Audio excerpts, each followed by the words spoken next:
இன்று நான் பணிக்கு வரும் வழியில் நடந்த ஒரு முக்கியமான நிகழ்வை உங்களிடம் பகிர்ந்து கொள்ள விரும்புகிறேன். நான் வரும் வழியில் ஒரு புதிய வீடு கட்டி அந்த வீட்டிற்காக கண் திருஷ்டி பூசணிக்காய் சாலையில் உடைத்திருக்கிறார்கள். அந்த உடைத்த பூசணிக்காயை சாலையிலேயே விட்டுவிட்டு அனைவரும் சென்று விட்டார்கள். நான் அந்த வழியாக வரும்பொழுது அந்த பூசணிக்காய் தூரத்திலிருந்து பார்க்கும்போது தெரியவில்லை.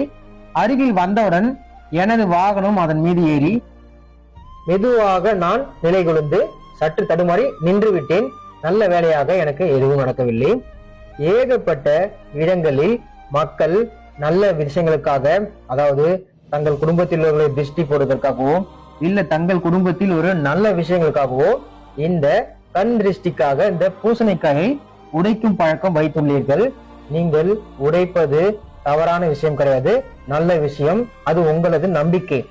ஆனால் அந்த பூசணிக்காயை நீங்கள் சாலையில் உடைக்கும் போது அந்த சாலை வழியாக செல்லும் இருசக்கர வாகனத்தில் பயணிக்கும் பொதுமக்கள் எத்தனையோ பேர் நிறைய இடங்களில் விழுந்து அவர்கள் உயிரே போய் உள்ளது.